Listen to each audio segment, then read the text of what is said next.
तो स्वागत है आपका आपके अपने यूट्यूब चैनल ग्रेडली एम क्लासेस में। तो आज हम फिर से फर्स्ट एड एंड हेल्थ की 50 एमसीक्यू की वीडियो लेकर आए। इससे पहले कि हम 3 पार्ट पढ़ चुके हैं, आज हमारा पार्ट 4 होगा।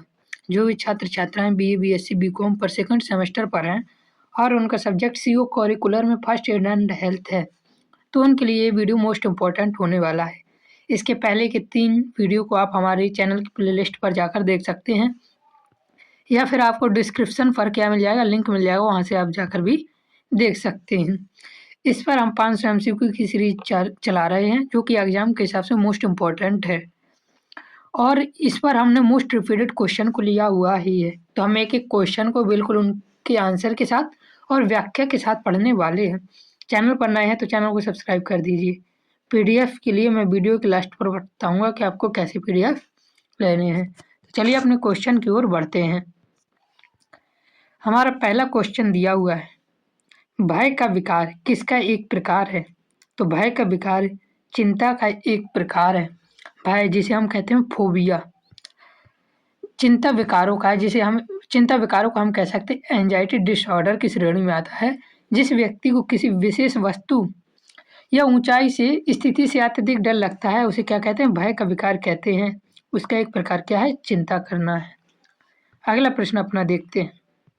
अगला प्रश्न हमारे दिया है, शुक्रजनक नलिकाएं केंद्रीय ल्यूमेन का विकास कब करती हैं? तो ये यौवन अवस्था में करती हैं। यौवन अवस्था यानी प्यूबर्टी अवस्था भी बोल सकते हैं। प्यूबर्टी अवस्था, किशोर अवस्था यौवन के समय हार्मोनल बदलाव के कारण शुक्रजनक नलिकाएं विकसित होती हैं और शुक्राणु उत्पादन शुरू कर देती हैं। इसको ही केंद्रीय ल्यूमेन का विकास कहते हैं। अगला प्रश्न हमारा 153 नंबर दिया हुआ है, निषेचन के कितने दिनों बाद प्रत्यारोपण होता है? तो इसका हमारा सही आंसर हो जाएगा 7 दिन बाद। निषेचन के 7 दिन बाद प्रत्यारोपण होता है। अंडे के निषेचित होने के लगभग 6 से 7 दिन बाद भ्रूण गर्भाशय की दीवार से जुड़ता है, जिससे प्रत्यारोपण शुरू हो जाता है। अगला प्रश्न हमारा दिया हुआ 154, नवजात शिशु की हड्डियों की संख्या कितनी होती है? नवजात शिशु की हड्डियों की संख्या 200 से 300 के बीच हो सकती है। तो इस हिसाब से हमारा सही आंसर हो जाएगा 270। और यह बड़े होकर आपस में जुड़कर कितनी हो जाती हैं? 206 हो जाती हैं। अगला प्रश्न हमारा दिया हुआ है, संवेदन अंग है, तो इसका सही आंसर हो जाएगा उपयुक्त सभी।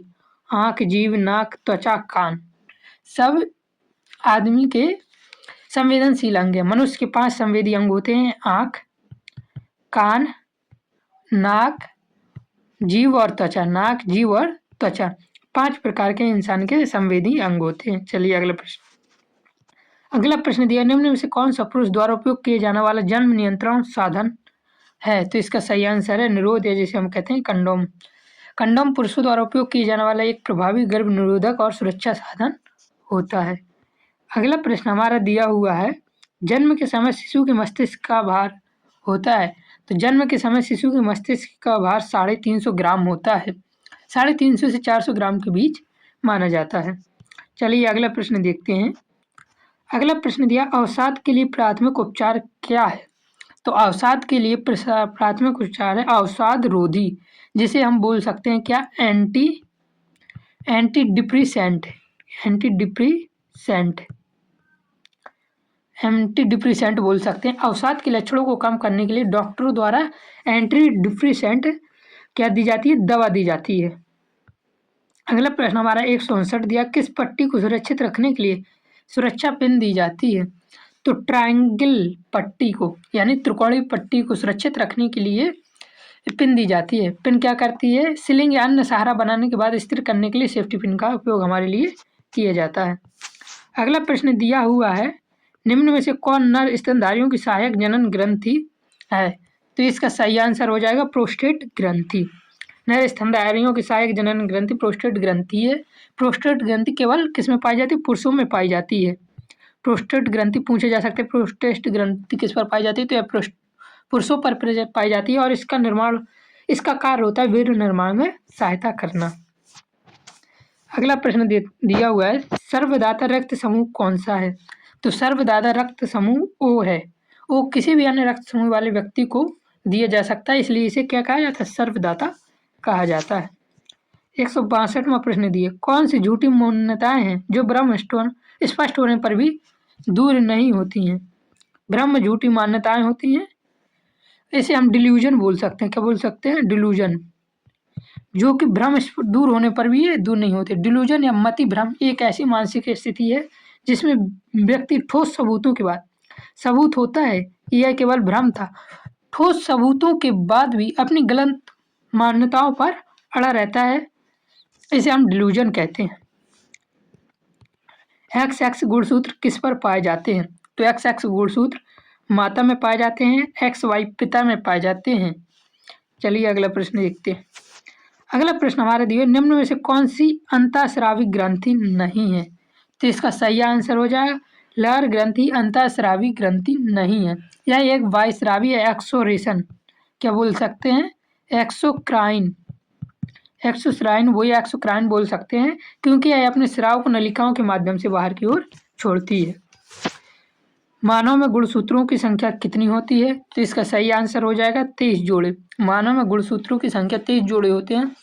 शरीर की प्रत्येक कोशिका में कुल 23 जोड़े गुणसूत्र होते हैं, जो कि 46 गुणसूत्र हुए। अगला प्रश्न हमारा दिया हुआ है, वास्तविकता से संपर्क के गंभीर नुकसान की स्थिति को क्या कहते हैं? वास्तविकता से संपर्क से गंभीर नुकसान की स्थिति को सिजोफ्रेनिया कहते हैं। सिजोफ्रेनिया एक क्या मानसिक विकार है? यह एक मानसिक विकार है जिसमें व्यक्ति को वास्तविक और कल्पना में फर्क करने में कठिनाई होती है। क्या वास्तविकता है और क्या कल्पना है, इस पर उसको क्या होती? कठिनाई होती है। अगला प्रश्न दिया हुआ है, आनुवांशिकता की इकाई क्या है? तो आनुवांशिकता की इकाई है जीन, जिसे हम क्या बोल सकते हैं? जीन, क्रोमोसोम भी बोल सकते हैं, पर इसका अधिक आंसर सही क्या होगा? जीन। तो आनुवांशिकता की इकाई क्रोमोसोम कहलाती, वो क्या नाम आता है? जीन कहलाती, लेकिन ऑप्शन के हिसाब से इसका सही आंसर हो जाएगा क्रोमोसोम। अगला प्रश्न हमारा दिया हुआ है, माता का प्रथम दूध क्या कहलाता है? तो इसका सही आंसर हो जाएगा कोलेस्ट्रम कहते हैं माता के प्रथम दूध को। प्रसव के बाद शुरुआती कुछ दिनों तक आने वाला गाढ़ा पीला दूध कोलेस्ट्रॉम कहलाता है, जो शिशु की रोग प्रतिरोधक क्या करता है? रोग प्रतिरोधक क्षमता को बढ़ाता है।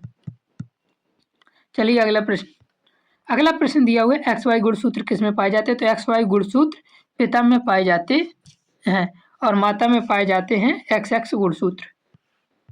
अगला प्रश्न दिया हुआ है, कौन सा जहर व्यापक रूप से अवशोषित होता है?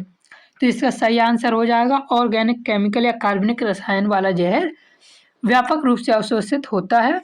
कार्बनिक पदार्थ या ऑर्गेनिक केमिकल्स अक्सर वसा में घुलनशील होते हैं, जिससे शरीर उन्हें क्या करता है? जल्दी अवशोषित कर लेता है। अगला प्रश्न दिया, विश्व में प्रतिवर्ष प्रसव या गर्भावस्था की जटिलताओं से कितनी महिलाओं की मृत्यु होती है? तो इसका सही आंसर हो जाएगा लगभग 3 लाख। ये WHO के आंकड़ों के अनुसार है। किसके अनुसार? WHO के आंकड़ों के अनुसार हर साल लाखों महिलाओं की मातृत्व संबंधी जटिलताओं के कारण जान जाती है। अगला प्रश्न है हमारा, जानवरों के काटने से कौन से लक्षण दिखाई देते हैं? तो जानवरों के काटने से उपयुक्त सभी, जैसे सिरदर्द व बुखार, मुंह से झाग निकलना, जी मिचलाना व उल्टी, रेबीज या अन्य संक्रमण के कारण ये सभी लक्षण जानवरों के काटने पर हो सकते हैं। तो रेबीज किससे काटने से फैलता है? तो रेबीज फैलता है कुत्ते के काटने से। चलिए अगला प्रश्न देखते हैं। अगला प्रश्न दिया है, स्वस्थ गर्भावस्था में सहायक प्रसव पूर्व प्रथाएं हैं। तो हमें पोषण करना चाहिए, विटामिन व फोलिक एसिड लेना चाहिए और हल्का व्यायाम करना चाहिए। अच्छी डाइट, दवाएं और हल्का व्यायाम एक स्वस्थ शिशु को जन्म देने में सहायक होती हैं। अगला प्रश्न देखते हैं। अगला प्रश्न दिया हुआ है, बिच्छू के डंक के बाद कौन से लक्षण दिखते हैं? तो बिच्छू के डंक के बाद त्वचा के रंग में परिवर्तन और दृष्टि संबंधी समस्याएं होती है। बिच्छू का जहर तंत्रिका तंत्र और रक्त संचार को क्या करता है? प्रभावित करता है। इसमें दिया हुआ जीभ का मुख्य कार्य क्या है? तो जीभ का मुख्य कार्य क्या? स्वाद का अनुभव करना। जीभ पर स्थित स्वाद कलिकाएं हमें खट्टे, मीठे, कड़वे और नमकीन का स्वाद बताती हैं। अगला प्रश्न हमारा दिया, प्राथमिक सहायता के ABC नियम में B का अर्थ क्या है? तो ABC नियम में B का अर्थ है श्वसन या ब्रीथिंग। क्या है? ब्रीथिंग। ABC का अर्थ होता है, एक अर्थ होता है एयरवे और बी का अर्थ होता है ब्रीथिंग और सी का अर्थ होता है सर्कुलेशन। एयरवे को हिंदी में बोल सकते हैं श्वसन मार्ग, ब्रीथिंग को श्वसन और सर्कुलेशन को रक्त संचार कह सकते हैं। अगला प्रश्न देखते हैं। अगला प्रश्न दिया हुआ है फर्स्ट एड शब्द का प्रयोग सर्वप्रथम किसने किया था? तो इसका सही आंसर है सेंट जॉन एम्बुलेंस एसोसिएशन ने फर्स्ट एड शब्द का सर्वप्रथम उपयोग 1879 में किया था। अगला प्रश्न देखते हैं। अगला प्रश्न दिया सीपीआर में क्या शामिल है? सीपीआर में शामिल छाती संपीड़न व बचाव सांस, जिसे बोल सकते हैं chest compression and rescue breath. CPR क्या करता है? दिल की धड़कन रुकने पर जीवन बचाने की एक प्रक्रिया जिसमें छाती को क्या किया जाता है? दबाया जाता है और कृत्रिम सांस दी जाती है। अगला प्रश्न हमारा दिया है विश्व प्राथमिक चिकित्सा दिवस किस माह में मनाया जाता है? तो विश्व प्राथमिक चिकित्सा दिवस सितंबर माह में मनाया जाता है। यह हर साल दूसरे सितंबर के दूसरे शनिवार को भी मनाया जाता है। अगला प्रश्न हमारा दिया किसी रोगी की स्थिति जांचते समय हमें सबसे पहले क्या करना चाहिए? तो इसका सही आंसर हो जाएगा ये सभी बाहरी चोटों को जांच करनी चाहिए, पीड़ित से बात कर कंधा हिलाना और श्वसन की जांच करनी चाहिए। और किसी प्राथमिक चिकित्सा का पहला उद्देश्य ये भी होना चाहिए कि क्या मरीज होश में है। अगला प्रश्न देखते हैं। अगला प्रश्न हमारा दिया हुआ है दिल का दौरा पड़ने का सबसे सामान्य लक्षण क्या है? तो सीने में दर्द होता है दिल के लक्षण पड़ने पर। छाती की बीच तेज दबाव या दर्द महसूस होने लगता है जब हार्ट अटैक के लक्षण होते हैं। अगला प्रश्न हमारा दिया हुआ है इंसुलेशन का इंजेक्शन कहाँ दिया जाता है? तो इंसुलेशन का इंजेक्शन सबक्यूटेनियस में दिया जाता है। इंसुलिन को त्वचा के ठीक नीचे का वसायुक्त परत में इंजेक्ट किया जाता है। त्वचा की ठीक नीचे वाली परत में इंसुलिन को इंजेक्ट किया जाता है। अगला प्रश्न देखते हैं। अगला प्रश्न देखिए दिया हुआ है फर्स्ट डिग्री बर्न के लक्षण क्या हैं? तो फर्स्ट डिग्री बर्न में हल्की सूजन त्वचा पर ललमा होती है। यह केवल त्वचा की ऊपरी परत को ही प्रभावित करती है जिससे लाली और हल्का दर्द हो जाता है। अगला प्रश्न हमारा दिया हुआ 184 विश्व स्वास्थ्य संगठन का मुख्यालय कहाँ है? यानी WHO किसका WHO का मुख्यालय कहाँ है? तो इसका सही आंसर है जेनेवा। जेनेवा का मुख्यालय स्विट्जरलैंड में है। कहाँ है? स्विट्जरलैंड पर है स्थित है। स्विट्जरलैंड की जेनेवा शहर पर स्थित है। अगला प्रश्न दिया हुआ है BCG का टीका क्यों लगाया जाता है? तो टीबी के मरीजों के लिए BCG का टीका लगाया जाता है। BCG का फुल फॉर्म होता है बैसिलस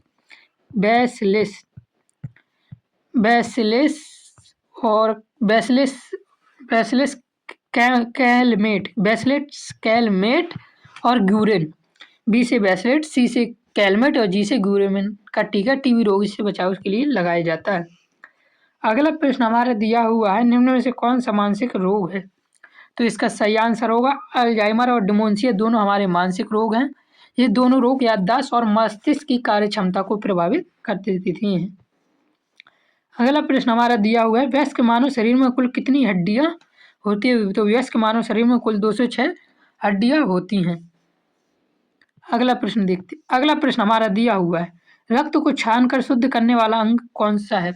तो रक्त को छानकर शुद्ध करने वाला अंग है किडनी, जिसे हम वृक्क बोल सकते हैं। किडनी रक्त से अपशिष्ट पदार्थ और अतिरिक्त पानी को छानकर मूत्र से बाहर निकाल देती है। अगला प्रश्न हमारा दिया हुआ है जुवेनाइल जस्टिस एक्ट किस वर्ष लागू किया गया? तो जुवेनाइल जस्टिस एक्ट 1986 में लागू किया गया। भारत में किशोर के अधिकारों और संरक्षण के लिए यह अधिनियम 1906 में पहली बार पारित हुआ था। अगला शब्द दिया मानव विज्ञान शब्द की उत्पत्ति हुई है। तो इसका सही आंसर है ग्रीक भाषा से। ये दो ग्रीक वर्ग किससे बना हुआ है? फिसाइच जिसका अर्थ होता है आत्मा और दूसरा लोगोस से मानव विज्ञान शब्द बना हुआ है। फिसिस का मतलब होता है आत्मा और लोगोस का मतलब होता है अध्ययन, यानी आत्मा का अध्ययन मनोविज्ञान कहलाता है।